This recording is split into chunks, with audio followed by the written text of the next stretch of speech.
말씀 같이 이 누가복음 12장의 말씀을 통해서 봅니다. 우리가 잘 알고 있는 말씀이지만 그러나 알고 있는 것이 문제가 아니라 우리의 삶 속에서 어떻게 적용하고 그 말씀 가지고 살아가느냐 하는 것이 더 중요한 문제이겠지요. 그래서 오늘 이 부자가 나오는데 예수님은 그 사람을 향해서 어리석다라고 이렇게 말씀하시죠. 부자든지 간에 가난한 사람이든지 간에 하나님 보실 때에 어리석은 인생이 있다. 주님 보실 때에 어리석은 인생이 있다 하는 거죠. 많이 세상에 지식을 많이 갖고 안 갖고 그것에 따라서 예수님은 어리석다, 지혜롭다 말씀하지 아니하시고 오늘 이 부자는 가진 건 많았지만 또 자기가 하고 있는 일을 잘할 수 있는 능력과 지식도 많았지만 그러나 그 사람을 예수님께서 어리석다 말씀하시는 것은 바로 하나님을 모르고 있었기 때문에 또 그 모든 것을 주신 은혜 앞에 감사함을 모르고 있었기 때문에 그저 자기만 생각하며 살고 있었기 때문에 예수님께서는 그 사람을 어리석다라고 말씀하셨던 것입니다. 오늘 내가 삶을 살아가면서 내 삶 속에서 나는 하나님을 얼마나 생각하며 삶을 살아가고 있는지 또 내가 삶을 살아가는 모든 것이 얼만큼 하나님의 은혜인 줄 알고 또 감사함으로 살고 있는지 또 나는 내가 삶을 살아가는데 예수를 믿는다고 하지만 정말 내가 예수님 중심으로 말씀 중심으로 복음 중심으로 삶을 살아가고 있는지 오늘 우리 자신을 돌이켜보며 또 하나님 앞에 조금이라도 우리가 정말 방향을 하나님께로 맞춰서 복음으로 맞춰서 그렇게 삶을 살아가는 것이 주님 보실 때에 복된 인생이 되고 또 주님이 기뻐하시는 인생이 되는 줄을 믿으시기 바랍니다.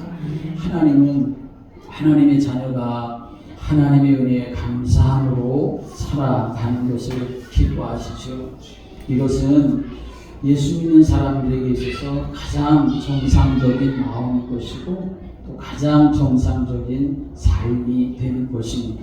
그래서 성경을 보면 감사라고 하는 것은 생활 속에서 항상 연결되어져 있는 것임을 우리에게 말씀해주고 알려주고 있습니다.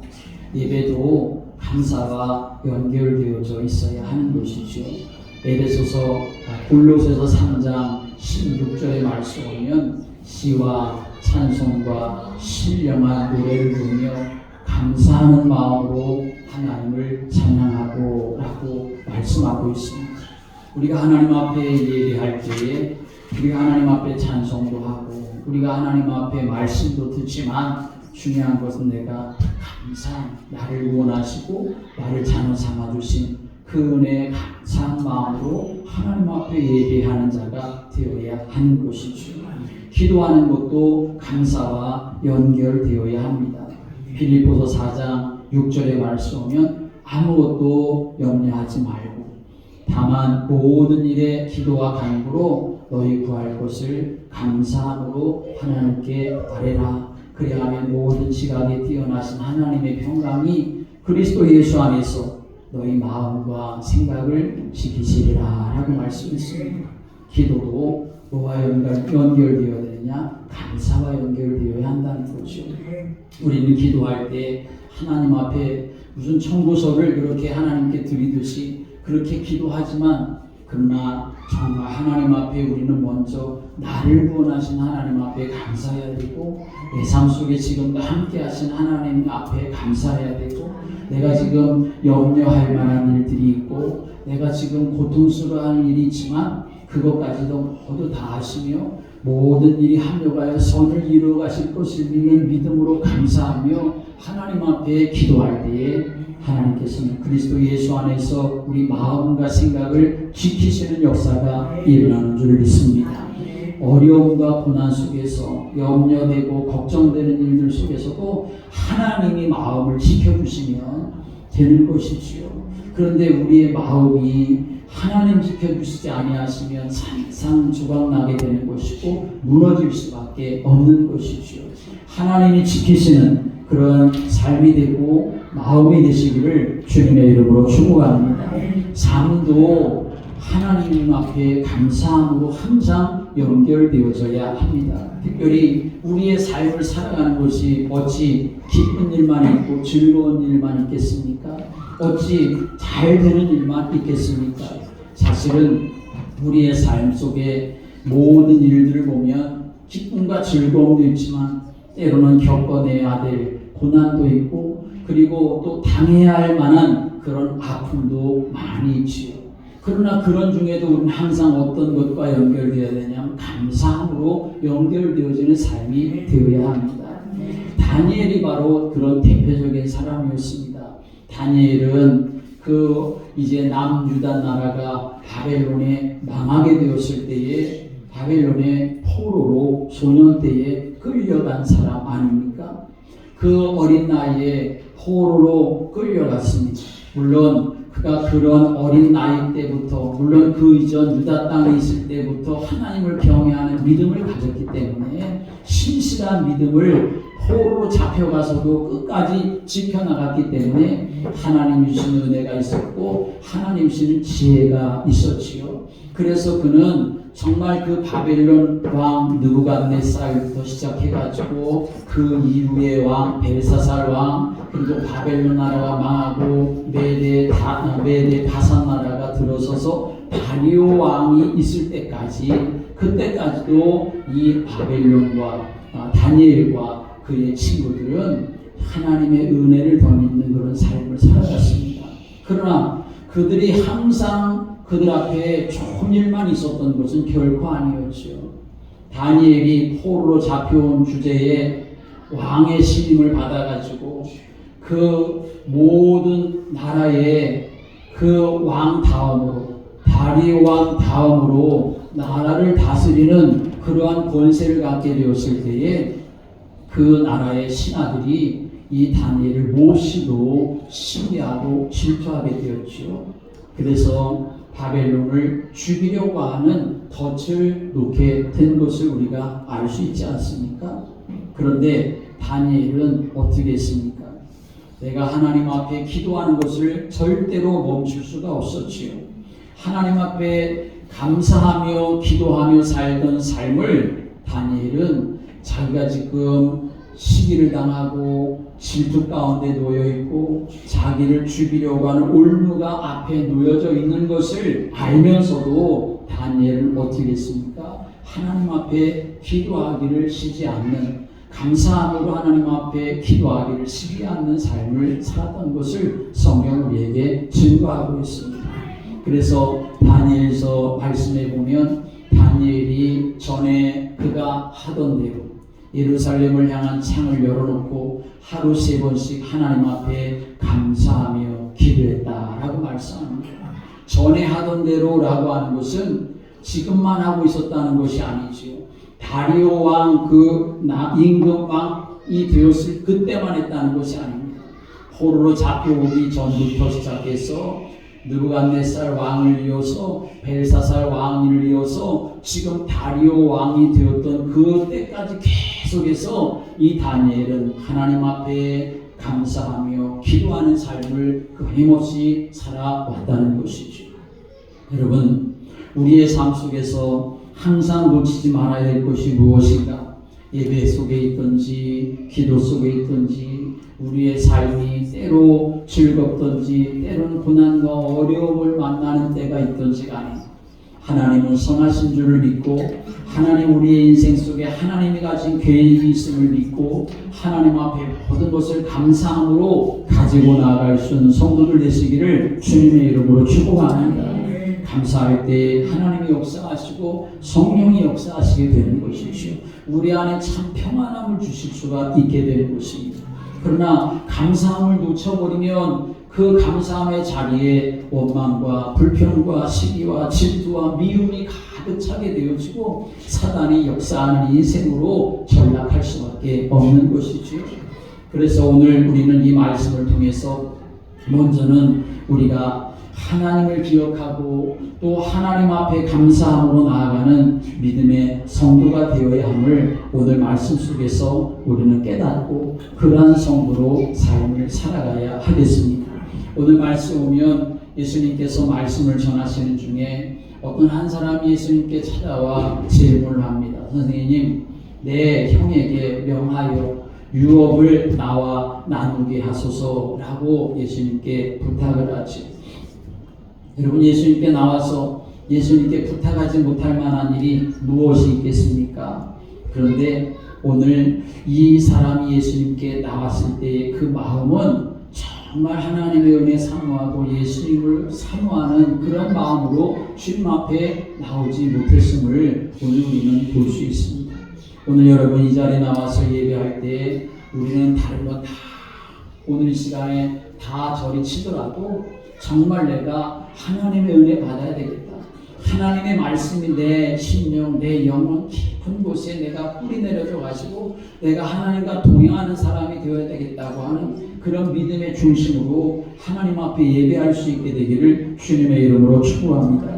아마도 지금 예수님께 나왔던 이 사람은 형과 유산 문제로 다투고 있는 것 같습니다. 율법에 따르면 이 유산을 받을 때에 맏아들 장남은 다른 형제들보다 각절의 유산을 받도록 되어 있었습니다. 그런데 그 형은 이 동생에게 유산을 전혀 주려고 하지 않았던 것 같습니다. 그러니까 예수님께 나와가지고 내 형에게 좀 말씀하셔서 그 유산을 좀 나도 좀 나눠주게 좀 해주십시오 라고 이렇게 자기의 억울함을 예수님께 말씀드린 것 같습니다.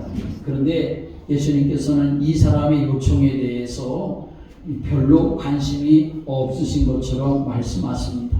왜 예수님께서 그렇게 충분히 말씀하실 수가 있었을 텐데, 총 찾아가서 형에게 말씀하실 수도 있으셨을 텐데 예수님은 전혀 관심 없는 것처럼 말씀하시며 의외의 대답을 하시지요. 이 사람아, 누가 나를 너희의 재판장이나 물건 나누는 자로 세우느냐 라고 이렇게 말씀하십니다. 오늘 여러분, 우리가 하나님 앞에 예배 드리는데 우리가 정말 우리의 예배의 중심이 하나님께로 바로 향하여 있지 못하면 오늘 우리가 예배를 드린다 하더라도 예수님으로부터 우리가 이 사람에게 말씀하시는 것 같은 그런 말씀을 들을 수가 있다는 것입니다. 너가 정말 나 앞에 나와서 참된 예배자구나, 내게 영광을 돌리며 내게 정말 은혜를 사모하는구나 라고 하는 말씀을 듣기보다는 정말 내가 하나님 앞에 나와 있지만 너 무엇하러 나왔냐? 예수님이 그렇게 우리에게 말씀하실 수도 있다는 것이요. 오늘 저와 여러분이 항상 하나님 앞에 예배할 때마다 우리의 중심이 바로 세워져서 우리가 하나님 앞에 참된 예배, 바른 예배, 하나님이 기뻐하시는 예배가 될 수 있기를 주님의 이름으로 축복합니다. 예수님의 대답을 보면 예수님은 나 너희들이 지금 가지고 있는 문제에 대해서 관심 없어 라고 이렇게 말씀하시는 것처럼 들리지요. 그런데 예수님께서 그 말씀만 하신 것이 아니라 그 다음에 이어서 하시는 말씀을 보면 예수님은 이 형제들에게 좀 더 근본적인 것에 대해서 예수님이 말씀해주고 싶으신 것이 있으셨기 때문에 예수님이 말씀을 이어서 해가고 계시지요. 그래서 오늘 15절의 말씀 보면 이렇게 말씀합니다. 그들에게 이르시되 삼가 모든 탐심을 물리치라. 사람의 생명이 그 소유에 넉넉한 데 있지 아니하니라 라고 이렇게 말씀하셨습니다. 예수님은 지금 예수님을 찾아온 동생이나 그리고 그 동생의 형의 마음속에 있는 문제가 뭐냐, 유산을 나누고 안 나누고의 문제가 아니라 그들 속에 무슨 문제가 있느냐, 탐심의 문제가 있구나 라고 하는 것을 예수님이 보시면서 그것에 대해서 말씀하시는 거죠. 형한테 말씀해 주셔서 나에게도 유산을 나눠주게 해달라고 하는 이 동생 입장에서는 내 몫을 찾겠다고 하는 그러한 마음이 밑바닥에 깔려있는 것이고, 동생에게 유산을 조금도 주지 않으려고 하는 형의 마음은 또 무엇이 있습니까? 그 동생이나 형의 마음 그 밑바닥에는 똑같이 탐심이라고 하는 문제가 그들의 마음속에 담겨져 있는 것을 예수님이 보셨던 것이고, 그래서 예수님께서 무슨 말씀하시냐 하면 삼가 모든 탐심을 물리치라 라고 말씀하셨습니다. 함께 하겠습니다. 모든 탐심을 물리치라. 여러분, 모든 탐심을 물리쳐야 하나님의 사람으로 바르게 살아갈 수 있는 줄을 믿으시기 바랍니다. 내 육체만을 위하려고 하는 것도 탐심입니다. 내 뜻대로 하려고 하는 것도 탐심입니다. 다른 사람의 것을 빼앗으려고 하는 것도 탐심인 것이지요. 세상의 것에 마음과 생각 빼앗기는 것도 탐심입니다. 그 모든 것을 다 물리치고 꺾어버리고 그리고 하나님의 사람으로 세워지는 길을 주님은 원하시죠. 그 자리에 무엇이 있어야 됩니까? 하나님의 말씀, 하나님을 경외함, 하나님을 예배하는 것, 하나님 앞에 감사하는 것, 그것이 바로 우리의 마음속에 자리 잡아야 될 것을 예수님이 말씀하시는 것이죠. 사실 탐심이라고 하는 것은 가난한 사람에게도 있는 것이고 또 아주 부유한 사람에게도 다 있는 것이죠. 왜냐하면 이 탐심이라고 하는 것은 창세기 3장 이후로 타락한 인간의 내면에 깊이 뿌리 내려진 악의 근성, 타락의 본성이기 때문에 그런 것입니다. 우리가 여러분 잘 알고 있듯이 이스라엘 자손들 애굽에서 구원받아 가지고 가나안 땅을 향해서 가고 있지 않았습니까? 그런데 그들이 이제 광야 길을 가는 동안 하나님께서 은혜를 베풀어 주셔서 매일매일 먹을 수 있는 만나도 내려주시고 목이 마를 때에는 바위에서 생수가 솟아나도록 하나님 은혜를 베풀어 주셨습니다. 놀라운 은혜를 그들이 경험했던 것이요. 그런데 그런 놀라운 은혜를 경험하면서도 이스라엘 백성들은 하나님 앞에 감사하기보다는 오히려 고기를 먹고 싶다고 불평하게 되었고, 애국에서의 생활이 지금 이 광야 생활보다 훨씬 낫다고 하면서 하나님을 원망하고 하는 정도였습니다. 민수기 11장의 말씀에 보면 그들의 요구대로 하나님 그래서 뭐까지 먹여주셨냐 하면 고기까지 먹여주십시오. 맨추라기를 보내주셔가지고 고기를 먹을 수 있도록 그렇게 은혜를 베풀어 주셨는데, 그 고기를 먹으면서도 그 고기가 이 사이에 씹히기도 전에 하나님이 그들에게 재앙을 내려 버리셨습니다. 왜냐하면 그들에게 뭐가 없었느냐? 감사하는 마음이 없었기 때문에 그랬던 것이지요. 그래서 그들이 그곳에서 죽은 자들을 장사했는데 성경은 그 장소를 기브롯 핫다아와라고 이렇게 말하고 있습니다. 그 뜻은 뭐냐면 탐욕의 무덤이라고 하는 뜻을 가지고 있습니다. 여러분, 우리가 감사함으로 하나님 앞에 삶을 살아가지 못하면 우리가 있는 자리가 아무리 부유한 자리라 하더라도 무덤과 같은 자리가 될 수가 있음을 성경 우리에게 증거하고 있는 것입니다. 그래서 예수님이 한 비유를 들려주셨습니다. 그것이 바로 오늘 본문의 말씀이지요. 어떤 부자의 이야기지요. 이 사람 땅도 많고 재산도 많고 농사를 지었는데 그 농사도 아주 풍작을 거두었음을 성경 우리에게 말합니다. 연이어서 풍작을 거두니 이 사람은 얼마나 좋았겠습니까? 어찌할까 이 많은 걸 어떻게 할까 궁리하다가 이렇게 말하지. 내가 이렇게 해야 되겠구나. 내 곡간을 헐고서 더 크게 짓고 거기다가 내 곡식과 내 모든 물건을 다 쌓아줘야 되겠다. 그리고 내가 이제는 그것 가지고 내 영혼에 내가 여러 해 쓸 물건을 가득 쌓아두었으니 이제는 내가 마음 놓고 먹고 마시면 되겠다라고 자기 영혼에게 말할 정도였습니다. 여러분, 누구나 다 지금이 이렇게 살고 싶지 않습니까? 또 그렇게 살려고 하기도 하고 살기도 하지. 좀 넉넉한 삶을 살기 위해서 사람들은 얼마나 애를 쓰고 수고합니까? 또 그 넉넉한 것을 허비하지 않고 할 수만 있으면 잘 모아두고 차차 그렇게 저축을 하지요. 그런 사람이 지혜로운 사람이라고 할 수가 있는 것이죠. 수입을 잘 관리하는 그런 마음, 계획, 또 미래를 잘 설계하는 것, 그거는 모든 사람들이 가지고 있는 일반적인 지혜인 것이고 또 삶을 그렇게 살아야 합니다. 그저 있다고 흥청망청 써버리는 사람은 참 어리석은 사람이라고 할 수가 있겠지요. 그런데 하나님은 지금 이렇게 하고 있는 사람, 자기가 가지고 있는 것을 흥청망청 쓰고 있는 사람이 아닌 자기가 앞으로 어떻게 살아가야 할까를 생각하고 계획하고 있는 이 사람을 향해서 예수님 뭐라고 말씀하냐면 어리석은 사람이다 라고 말씀하고 있다는 것입니다. 오늘 밤에 내 영혼을 도로 찾으면 그것이 누구의 것이 되겠느냐라고 이렇게 말씀을 하시죠. 여러분, 우리는 이 비유의 말씀에서 우리가 정말 어리석은 인생으로 살지 아니하고 하나님 앞에서 지혜로운 인생으로 살아갈 수 있는 믿음을 여러분들이 소유할 수 있게 되기를 주님의 이름으로 축복합니다. 오늘 왜 이 사람은 어리석은 사람이라고 그렇게 칭함을 받게 되었을까요?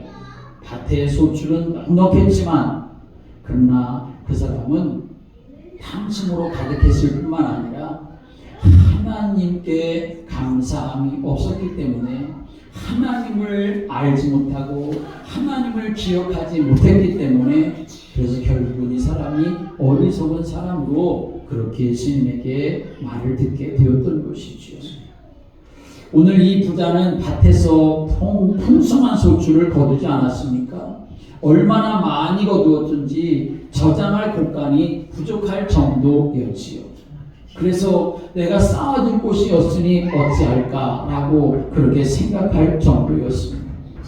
그런데 중요한 것은 이 사람이 밭에서 거둔 풍성한 소출을 쌓아둘 곳이 없다고 어떻게 할까? 그것에 대한 고민을 했지만 중요한 것은 그 모든 것을 주신 하나님은 전혀 생각하지 못했다는 것이죠. 오늘 본문의 말씀 보면 어느 곳에서도 이 부자가 그의 소출이 많아지는데 악한 방법을 가지고 했다는 말씀은 없습니다. 아마도 이 사람은 이렇게 소출을 많이 거두는데 나름대로 열심히 노력을 했을 것이 분명합니다. 다른 사람 잠잘 때 잠을 좀 덜 자고 그 더운 날 논밭에 나가서 다른 사람보다 더 열심히 땀을 흘리며 일을 했겠지요. 주변 사람들로부터 참 저 사람 부지런한 사람이야, 저 사람 성실한 사람이야, 그렇게 충분히 인정받을 만 했을 것입니다. 그럼에도 불구하고 이 사람이 어리석을 수밖에 없었던 것은 뭐냐? 하나님을 모르는 인생이 되었기 때문에 주님은 이 사람을 향해서 어리석다라고 말씀하셨던 것이죠. 어떻게 이 많은 소출이 나올 수 있게 되었는지, 누가 내가 농사 지을 이 땅을 비옥하게 하시는지, 누가 이른 비와 늦은 비를 내려주시는지, 이런 것들에 대해서는 도무지 생각하는 마음이 없었다는 것입니다. 여러분 생각해 보십시오. 이 밭의 소출이 풍성하게 된 것이 이 농부의 노력으로만 된 것일까요? 그 농부의 능력으로만 된 것일까요? 결코 그렇지 않은 것을 우리는 알 수 있지 않습니까? 자신의 능력으로 이른 비와 늦은 비를 내릴 수가 있습니까? 자신의 능력으로 그 나달 하나를 뿌려가지고 30배, 60배, 100배 결실을 맺을 수가 있습니까? 결코 그럴 수가 없는 것이죠. 그런데 이 사람은 그런 것에 대해서는 전혀 생각하지 않는 그런 마음을 가지고 있다는 거죠. 오늘 여러분 우리가 삶을 살아갈 때도 이 농부와 같을 수 있습니다. 하나님이 없는 삶을 살아갈 수 있다는 거죠. 예수를 믿는다면서도 예수를 생각하지 않는 삶을 살아갑니다. 하나님을 생각하지 않는 삶을 살아갑니다. 그것이 예수 믿는 사람들의 가장 심각한 문제가 되는 거죠. 오늘 저도 마찬가지지만 여러분들 모두 다 내가 삶을 살아가는 동안 얼마나 하나님을 생각하고 예수님을 생각하고 말씀을 생각하며 살아가는가 우리 자신을 돌이켜 보아야 합니다. 사실 우리가 믿음의 삶을 살아갈 때 보면 감사할 조건이 전혀 없어 보이는 사람들이 오히려 감사할 때가 더 많습니다. 부자는 하나님께 감사해야 될 이유가 엄청 많은 사람이었지만 도무지 감사하지 않았습니다. 왜냐하면 자신의 힘과 능력과 노력으로 아니면 그저 재수가 좋아가지고 이렇게 됐다 생각했을 뿐인 것이죠. 모든 것이 하나님으로부터 온다고 하는 그 믿음이 이 사람에게는 없었던 것입니다. 하나님을 모르면 이렇게 되는 것이죠. 하나님을 모르는 사람들은 대부분 자신의 힘과 능력으로 인생을 산다고 생각합니다. 여러분도 혹시 그렇게 생각하지는 않습니까? 오늘 우리가 하나님 앞에 예배드리며 우리의 마음을 다시 하나님께로 정하는 시간이 되어야 합니다. 내가 내 능력으로 살아가는 것이 아니라 하나님의 은혜로 나는 살아갈 수 있는 사람이고 하나님의 은혜가 공급되어져야만 나는 모든 일이 복되어질 수가 있음을 기억하고 하나님의 은혜에 사모하고 하나님을 항상 의식하며 살아가는 여러분 되시기를 주님의 이름으로 축복합니다. 그래서 어려운 일을 만날 때도 하나님을 바라보며 기도하는 자가 되어야 합니다. 내가 즐겁고 행복한 일이 있을 때에도 하나님이 영광 받으시도록 그렇게 삶을 살아가는 성도가 되어져야 그것이 하나님 앞에 지혜로운 인생이 되고 복된 인생이 되는 것입니다.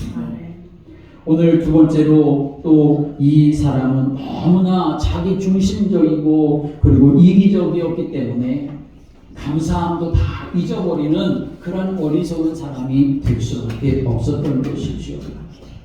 오늘 본문의 말씀 보면 이 사람은 심중에 생각하여 이르되 내가 곡식 쌓아둘 것이 없으니 어찌할까 하고 또 이르되 내가 이렇게 하리라 내 곡간을 헐고 더 크게 짓고 내 모든 곡식과 물건을 거기 쌓아두리라.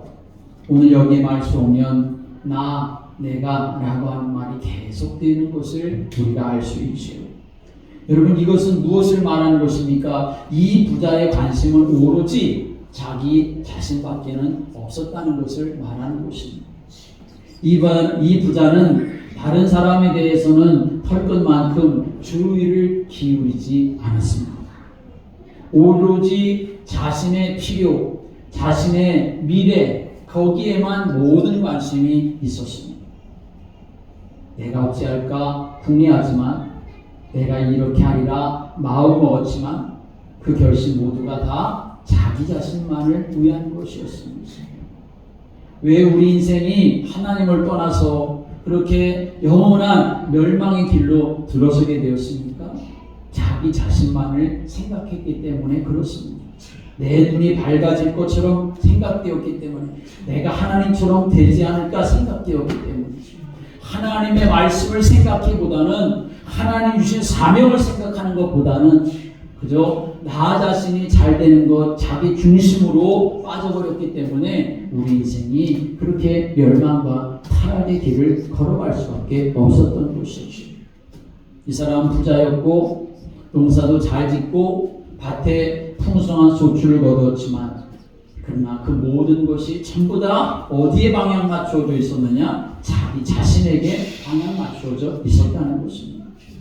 오늘 우리가 정말 예수를 믿는 사람이라고 한다면 우리는 살아도 죽어도 하나님의 영광 위의 삶을 살아갈 수 있는 믿음의 성도가 되어야 함을 믿으시기 바랍니다.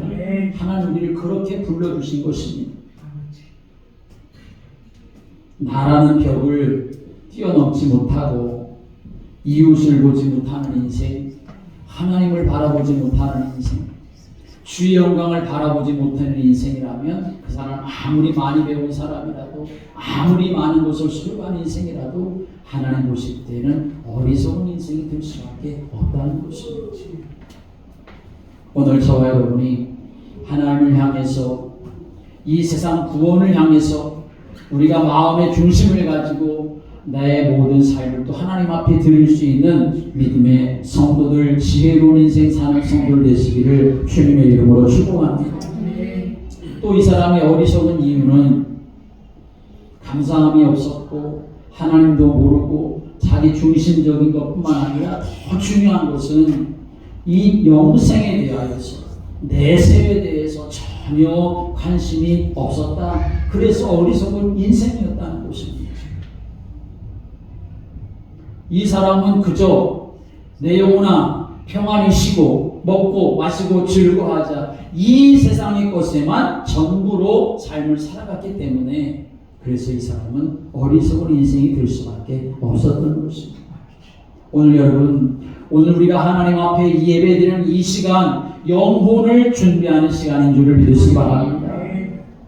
내가 오늘 이 시간 하나님 앞에 바르게 예배드리면 이 한 시간으로도 정말 내가 하나님 앞에 온전히 갈 수 있는 복을 누릴 수 있는 것 아니겠습니까? 오늘 내가 이 앞에 예배드리고 난 다음에 우리의 삶이 어찌 될지 우리가 어떻게 알겠습니까?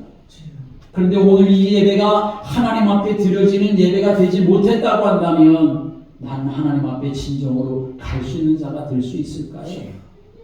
그러나 오늘 짧은 시간이지만 정말 내 온 몸과 마음을 다해서 내 영혼이 하나님을 사모하는 예배가 된다면 오늘 이 예배는 정말 하나님 받으시는 예배가 될 것이고 나의 영혼이 천국에 갈 수 있는 축복을 드리는 예배가 될 수가 있겠지요. 오늘 이렇게 말씀했습니다. 어리석은 자여, 오늘 밤에 내 영혼을 도로 찾으리니 그러면 내 준비한 것이 누구의 것이 되겠느냐. 여러분, 내가 지금 준비하고 있는 것을 무엇을 위해서 준비하고 있습니까? 누구의 것이라고 준비하면서 여러분 삶을 살아가고 있습니까? 그저 세상을 위해서 준비하는 인생으로 산다면 어리석은 인생입니다. 나를 위해서 준비하는 것, 그건 나쁜 것 아니지만 거기에만 모든 관심이 있다면 하나님이 도우시는 인생, 은혜 베풀어 주시는 인생이 될 수가 없겠지요. 그러므로 우리는 어떤 사람이 되어야 되느냐? 영원한 하나님 나라를 준비하는 인생으로 살아가야 하는 줄을 믿으시기 바랍니다. 그 사람이 지혜로운 사람입니다. 예수님은 마태복음 6장 19절부터 20절에 이렇게 말씀하셨습니다. 너희를 위하여 보물을 땅에 쌓아두지 말라. 거기는 종과 동록이 해하며 도둑이 구멍을 뚫고 도둑질하느니라. 오직 너희를 위하여 보물을 하늘에 쌓아두라 라고 말씀했습니다. 오늘 이 부자는 그저 쌓아두는 것, 땅에 위해서, 땅을 위해서만, 땅에다만 쌓아두는 인생이었습니다. 영혼을 위해서, 영혼을 위해서 쌓아두는 인생으로 살지 못했던 거죠. 오늘 여러분이 예배를 드리는 것도, 여러분이 헌신하며 믿음의 삶을 살아가는 것도 이 땅에서 하나님 베푸신 은혜를 누릴 수 있는 유일한, 그리고 좋은, 그리고 하나님이 기뻐하시는 통로가 되겠지만, 그러나 여러분 이 땅의 전부가 아니라 우리가 가야 될 영원한 하나님 나라가 있음을 알고 그 나라를 위하여 쌓아두며 살아가는 여러분이 되시기를 주님의 이름으로 축복합니다. 오늘 21절의 말씀 보면 자기를 위하여 재물을 쌓아두고 하나님께 대하여 부여하지 못한 자가 이와 같다, 이 부자와 같이 어리석다라고 말씀하시는 것입니다. 여러분 정말 예수님을 믿는 사람입니까? 예수님께 소망이 있습니까? 천국에 소망이 있습니까? 영원한 삶이 나에게 있다는 것을 정말 믿습니까? 그렇다면 우리는 이 땅에서 이런 어리석은 사람과 같이 삶을 살아가는 것을 중단해야 합니다. 이 세상에 우리가 삶을 살아가는 것이 필요 없다는 것이 아니라 하나님 주신 모든 은혜를 어디로 연결시켜야 되느냐? 영원한 삶과 연결시키는 자가 되어야 한다는 말씀이지요. 그래서 우리는 날마다 어리석은 자가 되지 아니하려면 감사함의 근거를 잘 찾는 자가 되어야 합니다. 감사함의 근거는 감사할 만한 상황, 그것을 말하는 것이 아니라, 그것이 근거가 아니라 우리의 구원이 바로 감사할 근거가 되는 줄을 믿으시기 바랍니다. 그러면 우리는 어떤 상황 속에서도 감사함을 놓치지 않는 사람이 될 수가 있는 거죠. 나에게 주신 구원이 전부이고 유일한 것이고 완전한 것이고 영원한 것인데 그것을 놓쳐버린다면 우리는 여전히 감사함을 놓치고 살아가는 자가 되고 말이겠지만, 나의 감사함의 근거는 뭐냐? 바로 구원이라는 사실을 놓쳐서는 안 되는 거죠. 그런데 그 감사함의 근거를 잘 찾으려면 어떻게 되냐? 초점이 잘 맞춰져야만 한다는 것입니다. 초점이 잘 맞춰져야 내가 바르게 찾을 수가 있게 되어지는 것이고 바르게 누릴 수가 있게 되는 것입니다. 감사할 일보다는 감사치 못할 불편한 일들, 어려운 일들, 괴로운 일도 너무나 많기 때문에 내가 감사함을 찾으려고 하는 그 마음을 우리가 놓쳐버리면 감사는 내 마음에서 그냥 일어날 수도 없는 것이고 있었던 감사의 마음조차도 다 먼지처럼 날아가 버리고 말 것입니다. 그러므로 감사의 초점을 맞추려면 하나님의 은혜를 적극적으로 찾는 자가 되어야 합니다. 내가 정말 구원받은 자가 맞나? 그렇다면 나에게 구원의 은혜를 주신 하나님 앞에 감사함으로 그 믿음을 가지고 나아가는 자가 되어야 하는 것이죠. 이런 감사는 그저 감정의 표현이 아닙니다. 우리가 하나님 앞에 감사하는 것은 내 삶을 드리는 예배, 내 소유를 드리는 헌신, 그것이 항상 같이 가야 그것이 감사함의 완성이 될 수가 있는 것이죠. 하나님 앞에서 내가 믿음의 삶을 살아가는데 하나님 내가 오늘 이 어리석은 자와 같은 삶을 살지 않게 해달라고. 그동안 내가 어리석은 자와 같은 인생을 살았다면 난 이제 그런 인생을 중단하고 끊어버리고 난 이제 영원을 준비하는 사람으로 살겠습니다. 영혼이 구원받고 천국의 삶을 살아갈 사람으로 내가 지금부터 삶을 살아가겠노라. 하나님 나에게 그렇게 마음과 생각을 주시고 지켜달라고 하나님의 은혜를 구하며 하나님 앞에 감사함으로 나아가는 믿음의 삶이 되시기를 주님의 이름으로 축원합니다. 기도드리겠습니다. 예수님, 우리가 지혜로운 자가 되기 원합니다. 세상의 것을 많이 가졌다고, 세상의 것을 많이 배웠다고, 세상에서 지금 아무 일 없이 잘 된다고 그것이 복된 인생이 아니라 하나님을 아는 것이 가장 복된 인생이고 지혜로운 인생인 줄을 믿습니다. 하나님 앞에 감사하며 그 모든 것을 위해서 감사함으로 하나님 앞에 나아가는 것이 복된 인생이고